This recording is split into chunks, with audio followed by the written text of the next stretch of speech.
daming laman ng utak eh, na po. Um, Tingnan po natin. Yung ating pinag-aralan last week ay Who is Jesus? Sino pa nakakaalala sa atin?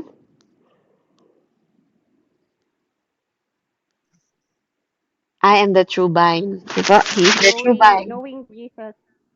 Po, knowing and believing Jesus. Ano po? Tapos yung I am the bread and I am the true vine.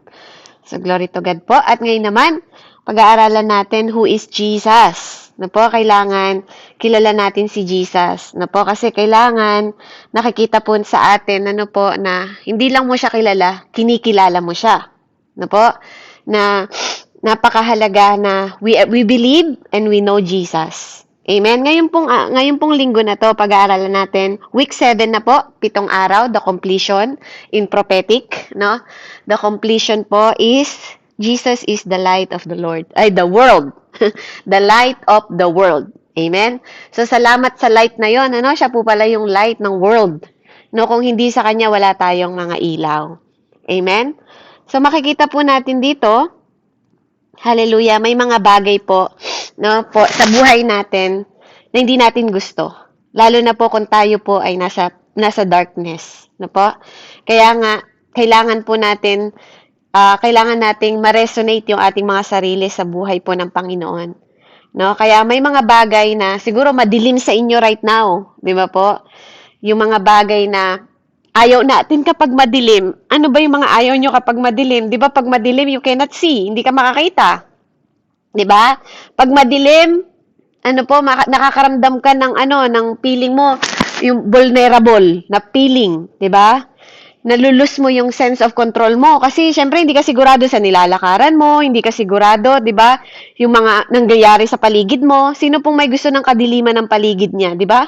Natatakot tayo, meron tayong feeling na hindi tayo confident pag madilim ang paligid natin. Amen po ba? 'Di ba? Tapos ano pa yung nararamdaman yon? Nag-i-increase yung parang napaka-alerto mo, 'di ba? Lahat ng ano yun? 'Di ba? Parang alam mo yun, parang lumalakas yung sense of ano mo, 'di ba? Yung parang information ng katawan mo parang biglang biglang nag-i-spark. Tapos akala mo yung surrounding mo nasa in danger ka. 'Di ba? Kapag madilim, 'di ba? Yung bawat corner mo lagi mo ano yung nag-exist doon, ano yung mga lumalabas doon, 'di ba? Ang hirap kapag madilim yung paligid mo. Na po? And I don't think tayong mga tao gusto natin yung ganong klase na pakiramdam. Yung parang lagi ka walang tiwala sa paligid mo kasi nasa ano ka ng darkness, 'di ba? Na ang hirap po ng ganun, 'di ba? Ang hirap ng ganun na pakiramdam. Kaya salamat sa Panginoon na po na siya naging ilaw natin. May mga hayop din na talagang nilikha ng Panginoon para sa mga darkness, 'di ba? May mga katulad nun, yung ibon na malaking mata, 'di ba? Yung owl, 'di ba?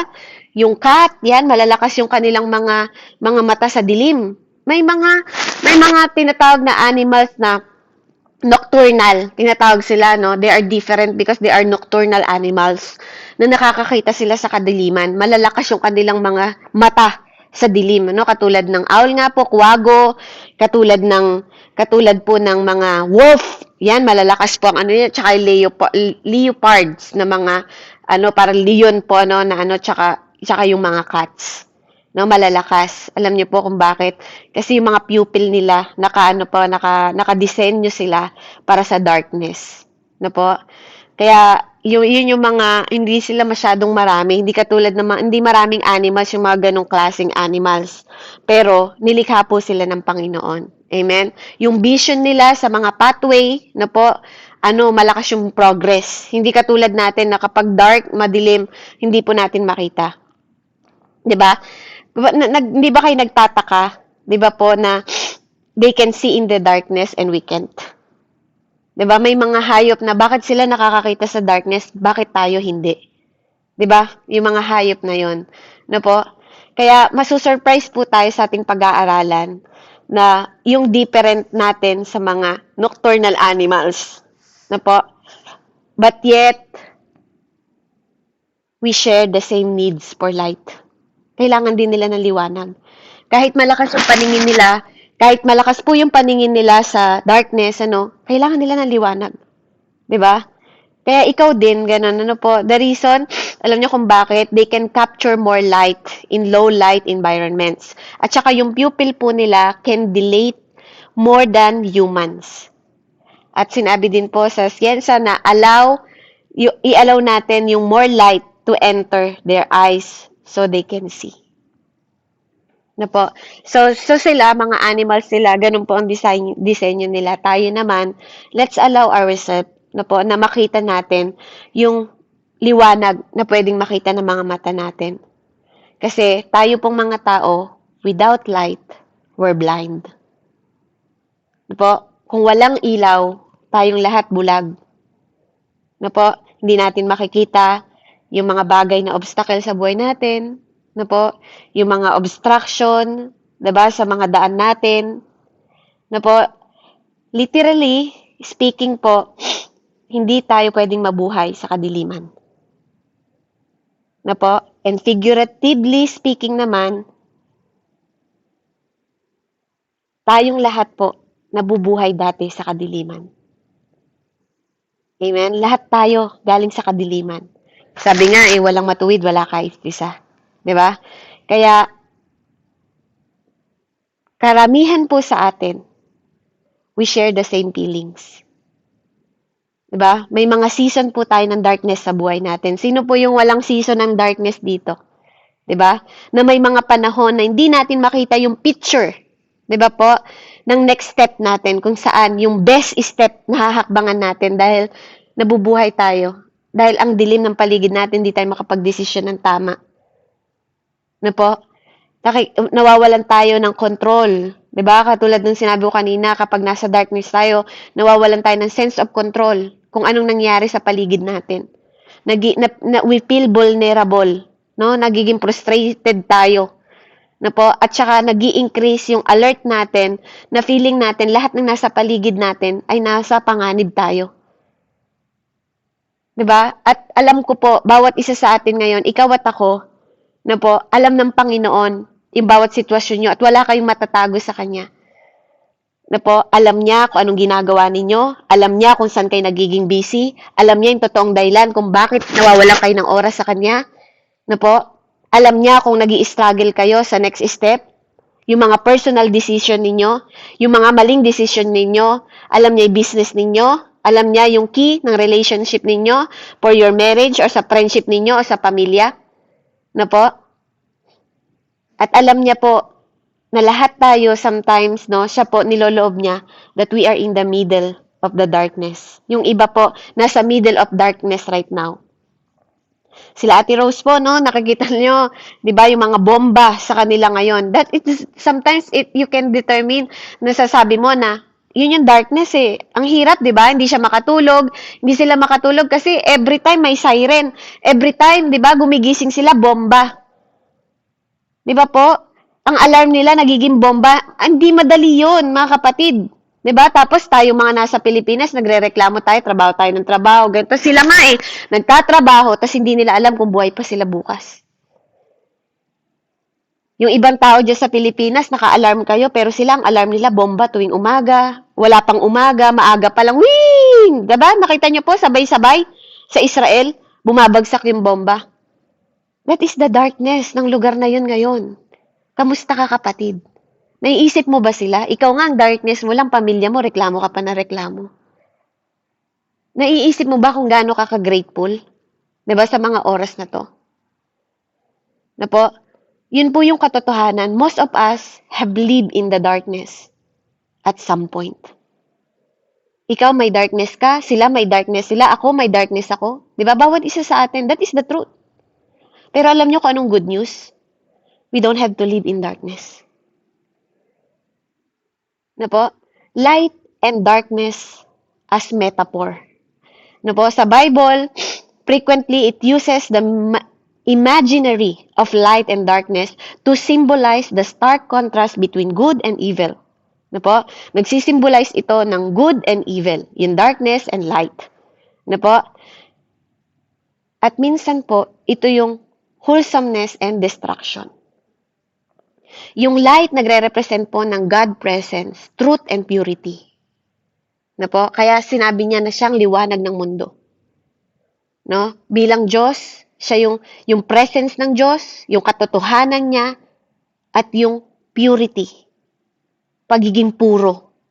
No po? Yung darkness nagsisimbolize ng kasalanan, ignorance, at spiritual death.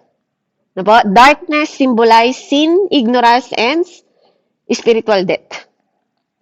No? Na minsan hindi nyo nalalaman, akala nyo okay lang na mabuhay sa darkness. Di ba po? Kaya kailangan malaman natin yung dahilan kung bakit dapat hindi tayo nabubuhay sa darkness. Na po, itong dalawang ito, pag nakita nyo yung light and darkness, na po, napaka-powerful tool na dapat i-illustrate yung mga struggle between righteousness and wickedness. Dapat alam mo yun. Na po, kung bakit dumating si Jesus Christ as the light of the world, na po, para makita mo yung righteousness tsaka wickedness. Yung ginagawa mong kasamaan, di ba? Hindi ko sinasabi yung weaknesses mo, pero hindi mo pwedeng maging excuse yung weaknesses mo pagdating sa mga kasalanan. That's different. Weaknesses is not a sin, but wickedness is. Sabi nga po, ang Tagalog ng wickedness, kasamaan.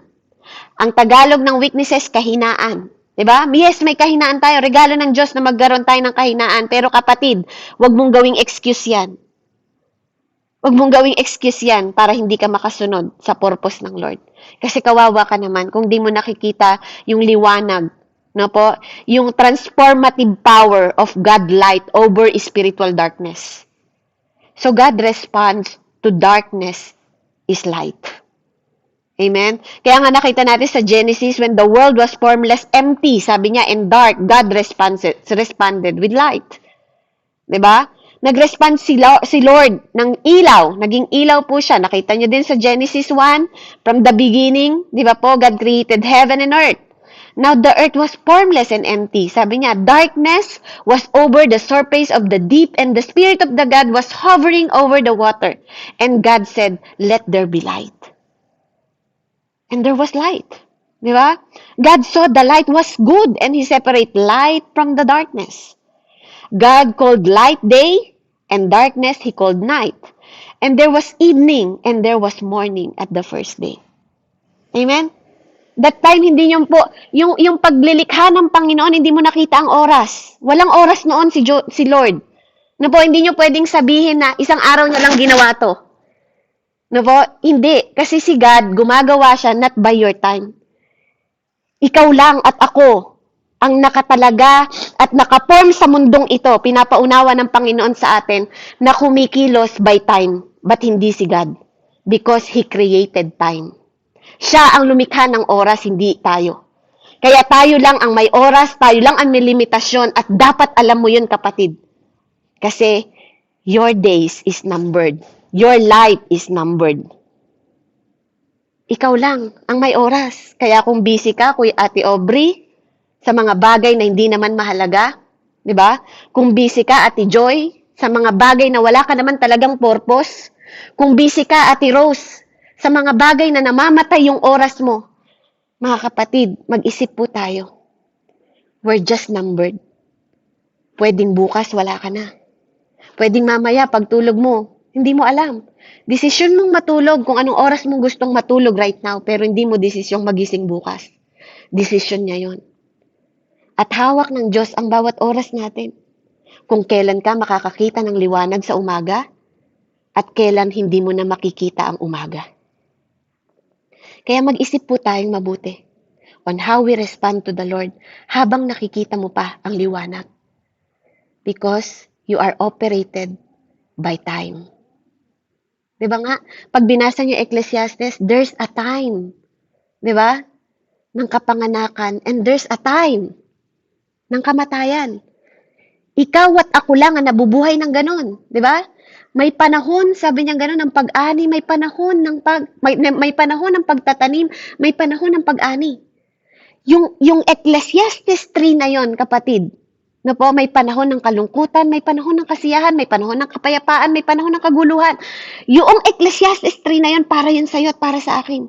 Because we are operated by panahon at oras, but not God. Not God, kapatid, tandaan niyo yan. Na po, kung ikaw nauubusan ng oras, si Lord hindi siya nag-ooperate by time. Ikaw lang yun at ako. Kaya mag-isip kang mabuti right now. No po? Who is Jesus in your life? Kasi kung hindi siya ang priority ninyo, lahat ng pangalawa, pangatlo, pang-apat, mali na. Sabi ni God, love me with all your heart, with all your soul, with all your mind. No po? Kaya, pag-isipan nyo mabuti. Self-check yourself sa mga oras na to. No po? Kasi yun yung makakapagpabago ng perspective mo sa buhay at purpose mo.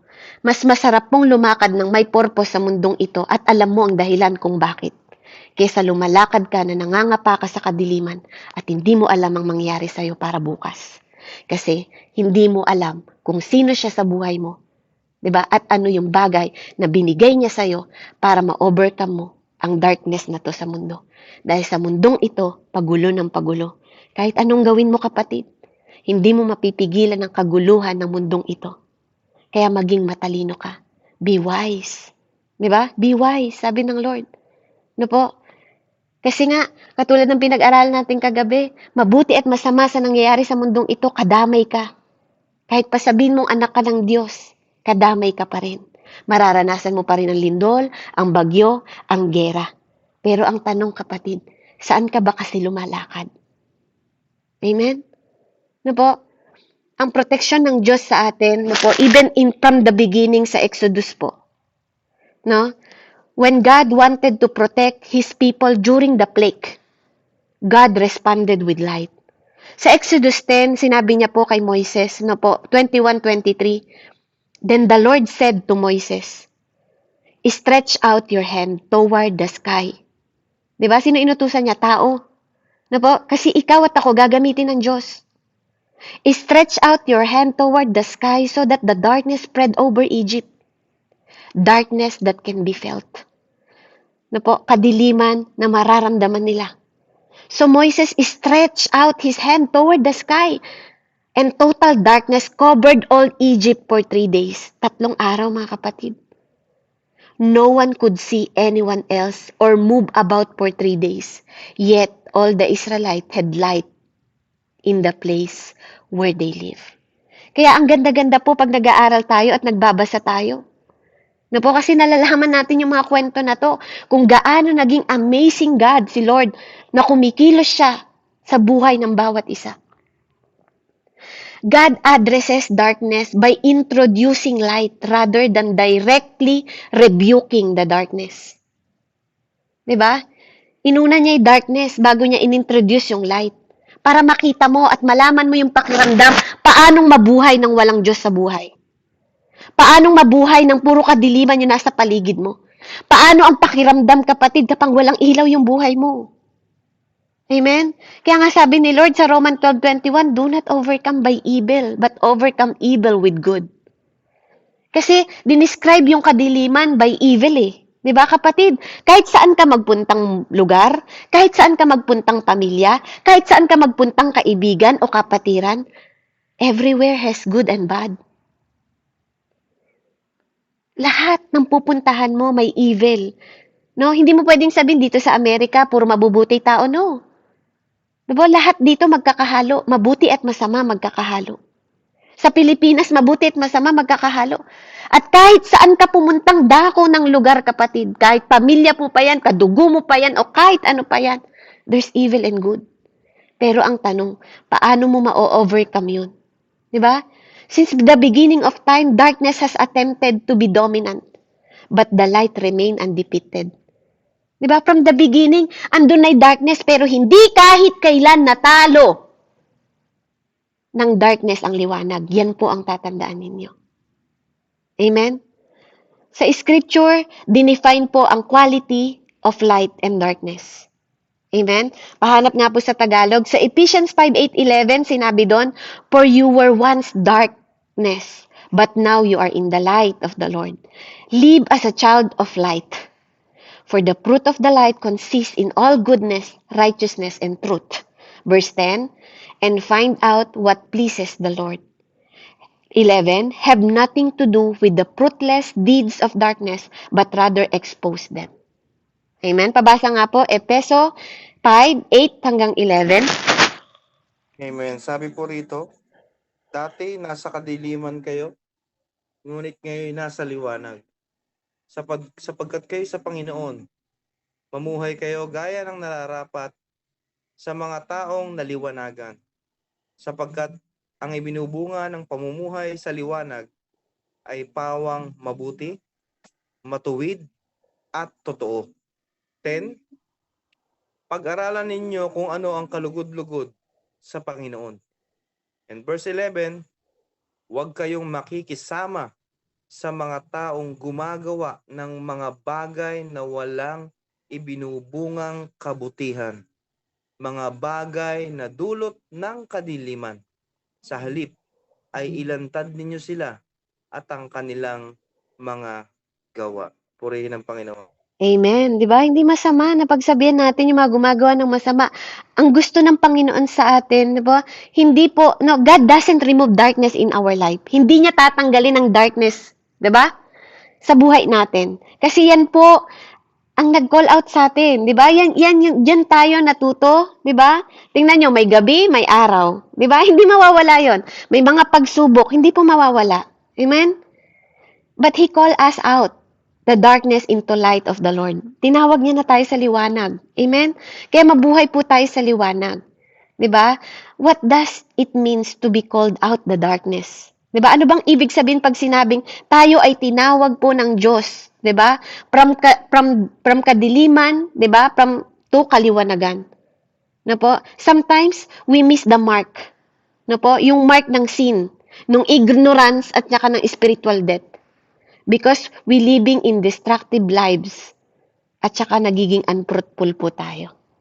Amen? Kaya nga po, dito sa pag-aaralan natin, makikita po natin kung gaano kahalaga na meron po tayong God, who is Jesus, the light of the world. Na po napakahalaga. Ini-invite tayo ng Panginoon sa buhay po ng presence, truth, and fruitfulness. Amen? Kaya nga, tayo po, doon sa word na yon sinabi ni Apostle Paul, find his basis, di ba po? For this statement, live as a children of the light. Kailangan mo mabuhay as a children of the light. Ano po? Ang second statement sa John po, I am statement of Jesus, when woman caught in adultery, sa John 8:12. Ano po? Pabasa po sa Tagalog din. Babasahin ko sa English. When Jesus spoke again to the people, He said, si Jesus po nagsabi nito, hindi ako, I am the light of the world. Whoever follow me will never walk in the darkness, but will have light of life. Pabasa po sa Tagalog. Ano po yun? 12:8. John 8:12 po. John 8:12. Purihin ang Panginoon. Okay, so ang sabi po rito sa John 8:12. Muling nagsalita si Jesus sa mga tao. Wika niya, ako ang ilaw ng sanlibutan. Ang sumusunod sa akin ay magkakaroon ng ilaw na nagbibigay buhay at di na lalakad sa kadiliman. Amen. Let's pray. Heavenly Father, Panginoon, patuloy mo pong ipakita sa amin ang liwanag na nagmumula sa iyo. Patuloy mo kaming turuan, patuloy kang magmanifest sa bawat buhay ng bawat isa. Patuloy mong paalalahanan, Panginoon, at itanim ang iyong mga salita sa pinakamatabang parte ng kanilang puso, Panginoon, upang magrema, Ama. Hallelujah. Ang gusto mo, Father God, na maintindihan at maunawaan ng bawat isa sa amin kung sino ka nga ba sa buhay namin. Ama, patuloy mo, Panginoon Lord, gisingin ang aming mga spiritual na buhay, gisingin, Panginoon, ang aming mga physical death, Lord God, yung mga mata namin na hanggang ngayon nabubulag sa kaliwanagan, Ama, patuloy kang magliwanag sa buhay namin. Tang presensya mo ang makita namin that you are the light of life, Panginoon, and you are the light of the world in our life, Father God. Sa pangalan ni Jesus, patuloy mong parangalan ang iyong anak na si Jesucristo sa pamagitan ng aking buhay, Panginoon. Kasangkapanin mo lang ang aking bibig sa mga oras na to at patuloy mong parangalan at i-glorify ang iyong anak sa pamagitan ng aking buhay. Ikaw lang ang makita, Panginoon, at mahayag, Panginoon, ang katotohanan, buhay at daan ng liwanag na nagmumula sa iyo, sa iyong bugtong na anak, at kapangyarihan ng banal na espiritu na nananalantay sa bawat isa sa amin. Purihin ka, O Diyos, sa pangalan ni Jesus.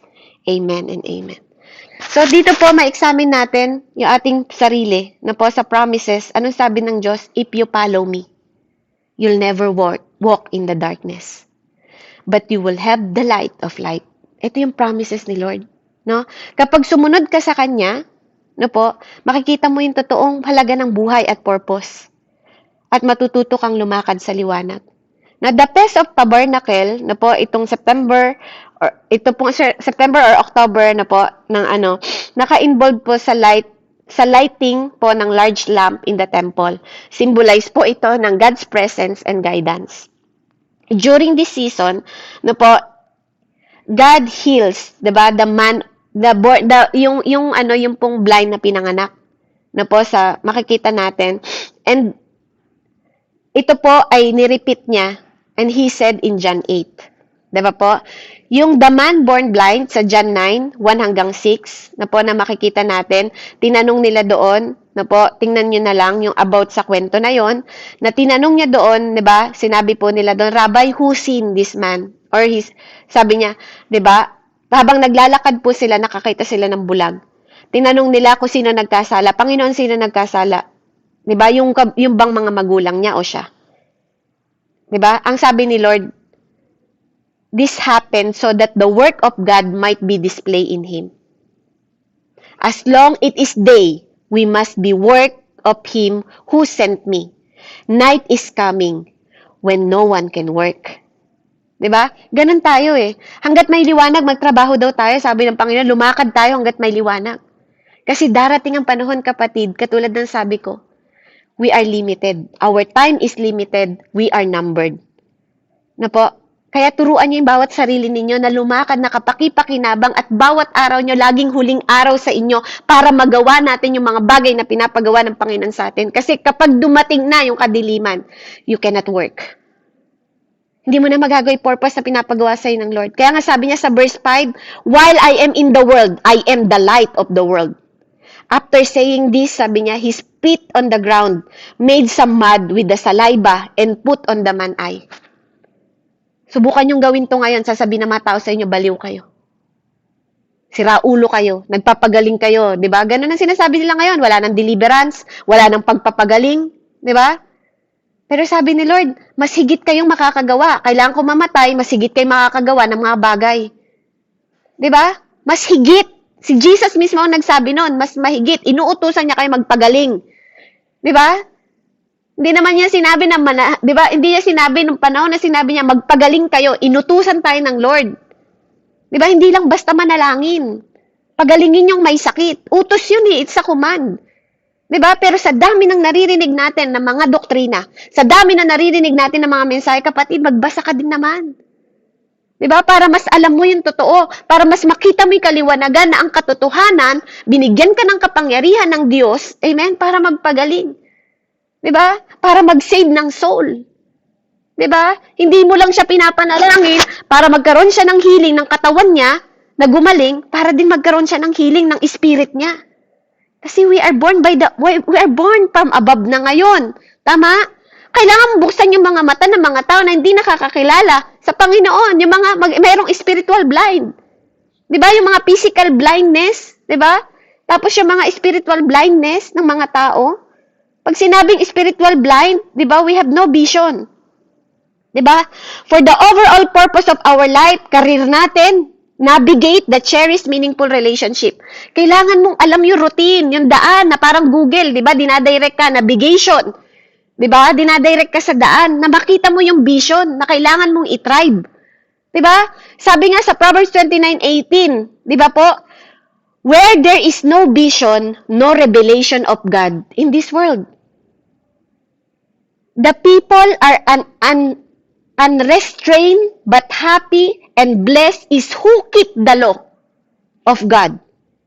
Hindi dahil kinikip mo yung law, nabubuhay ka sa law.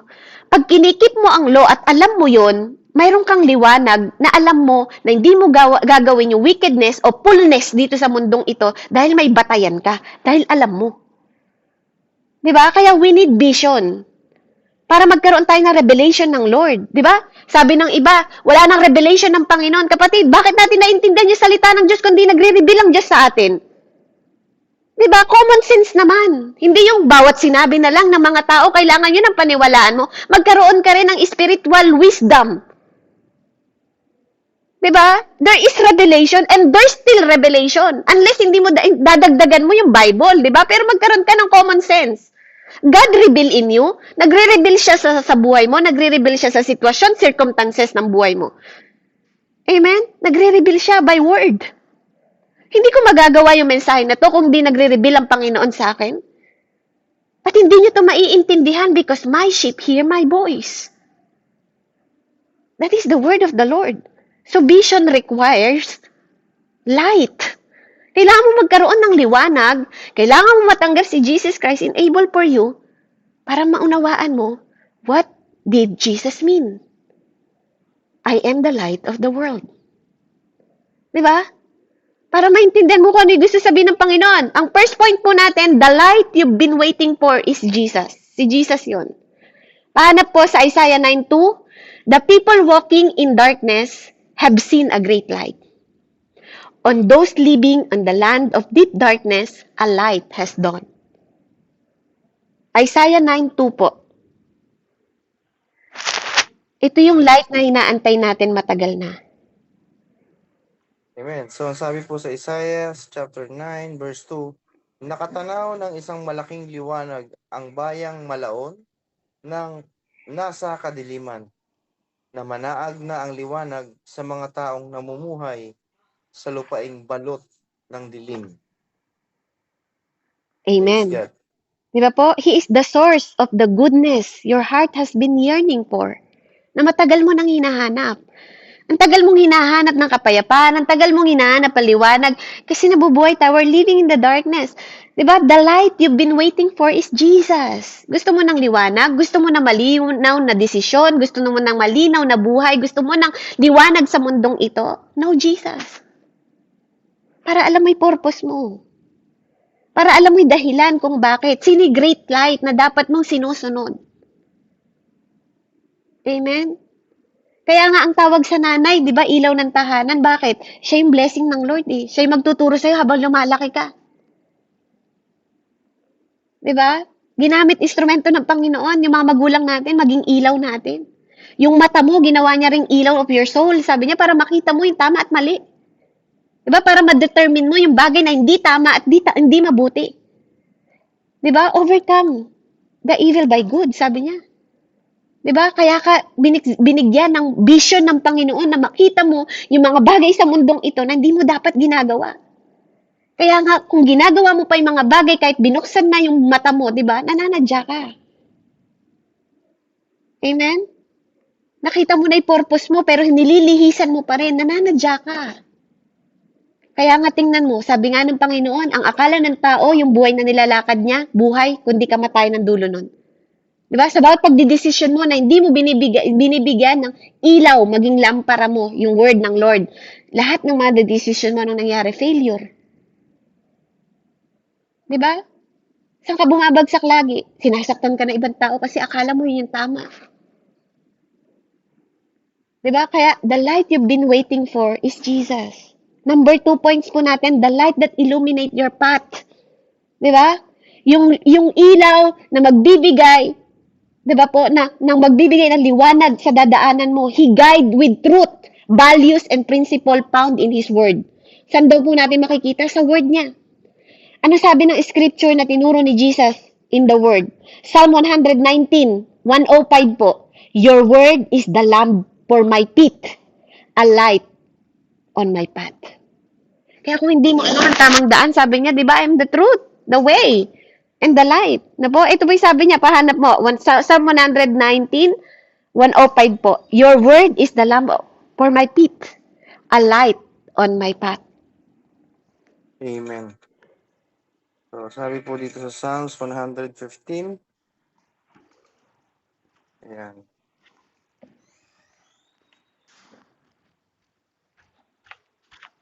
Verse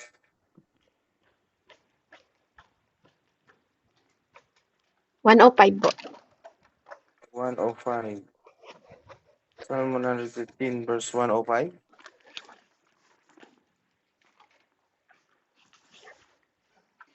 O 119? Psalm 119 po, 105. Yun. Mali pala yung napindot ko, sorry. Ayan, sabi rito, salita mo'y isang tanglaw na sa akin ay patnubay, liwanag na tumatanglaw sa landas kong daraanan. Amen. Amen. So, yun po sa landas na dadaanan natin, kailangan natin ng ilaw, which is the Word of God. Di ba po? Para makita natin yung kahalagahan ng ilaw. And third points natin, the light that overcome your darkness moment. Di ba po? Ang gusto ng Panginoon, siya yung maging ilaw para ma-overcome natin yung darkness moment ng buhay natin. Amen? Call in His name. Surround yourself with people. Sandali lang po, palitan ko lang yung wifi ko.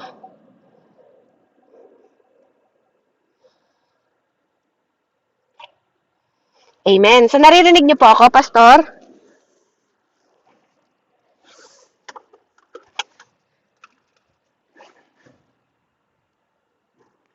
Naririnig niyo po ako? Amen. Malakas. Naka-speaker Amen. kami. Sorry po, kasi lumabas ako sa bahay, baka po hindi niyo marinig. Ayan, so dito po makikita natin, the light that overcome your darkness moment. 'Di ba? Call on His name. Gusto ng Lord na tumawag tayo sa Kanya. 'Di ba? Surround yourself with people who carry the light of God. Kaya nga sinasabi ng Lord, huwag kayong makiupo o makitayo sa mga taong masasama. 'Di ba? Kung makikisama man tayo, huwag tayong makisama. Makisama tayo pero huwag tayong makisama. Makita yung liwanag natin sa presensya mo at sa presensya ko. Makita ng mga tao sa paligid natin. Diba? Because why? You are the light of the world, kapatid. Kung si Jesus yung greatest light, you are the light of the world. Did you know that Jesus didn't just call Himself the light of the world? Diba? He actually now calls you. Hindi lang siya ang tinawag niya na light of the world. Ikaw din at ako tinawag niya, the light of the world. 'Di ba? Ikaw din tinawag niya. Ano ko po nasabi, 'di ba? Sinabi din niya sa Matthew 5:14-16. You are the light of the world. Sabi ni Jesus sa'yo at sa akin. A town built on the hill cannot be hidden. Papahanap po sa Tagalog, no? 'Di ba? Sabi niya sa 15, neither do people light the lamp and put under the bowl. Instead, they put in its stand, and it give light to everyone in his house. In the same way, let your light shine before others, and they may see your good deeds and glorify your Father in heaven. Sa Tagalog po. Amen. Sabi po rito sa Tagalog, walang nagsisindi ng ilaw at naglalagay nito sa ilalim ng takalan. Sa halip, ay nilalagay Pastor, nag-start po kayo sa 14? 14 po. 14, okay. So, sorry. 14 to sabi po ng 16. 14, kayo'y ilaw sa sanlibutan, hindi maitatago ang isang lungsod na nakatayo sa ibabaw ng burol. 15, walang nagsisindi ng ilaw at naglalagay nito sa ilalim ng takalan. Sa halip ay inilalagay ito sa talagang patungan upang matanglawan ng lahat ng nasa bahay. 16, gayon din naman, dapat ninyong paliwanagin ang inyong ilaw sa harapan ng mga tao upang makita nila ang inyong mabubuting gawa at luwalhatiin ang inyong amang nasa langit. Amen. Praise God. Diba? May purpose ka, kapatid. Hindi lang niya tinawag that I am. Sabi niya, si Jesus, yung Son of God, hindi lang niya yung sarili niya, tinawag niyang light of the world. You are. Kayo. Ikaw. Ako. Diba? Tayong lahat. Diba? You are the light of the world, kapatid. Diba? Tapos sasabihin tayong mga tao, baliwala lang? No! You have the power. Ikaw mismo, by the word of God, tinawag ka ng Diyos na light of the world. Amen? So, sino magsasabi na wala kayong halaga? Sino nagsasabi na wala kayong kapangyarihan kung tunay kayong tumanggap sa Diyos? Amen? Sino nagsasabi na hindi nyo kayang mag-deliverance? Sino nagsasabing walang kapangyarihan ang panalangin mo kung ikaw mismo, ang Diyos ang tumawag sa'yo at tinawag kanyang light of the world? Bakit mo itatago yung ilaw na binibigay sa'yo ng Lord at binigay niyang karapatan? Yung presidente nga, pag pinatayo ka o consular o congressman ka sa bayan na yan, o ikaw sa barangay captain, di ba? Ikaw ang barangay sa barangay na yan. Bakit pag Diyos ang nagsabi sa'yo, ikaw, Diyos ang nagpatayo sa'yo, I am Jesus. Di ba? Jesus who told you, you are the light of the world. But ayaw mong tanggapin yon. Alam niyo kung anong problema sa atin? Ayaw nating mag-receive.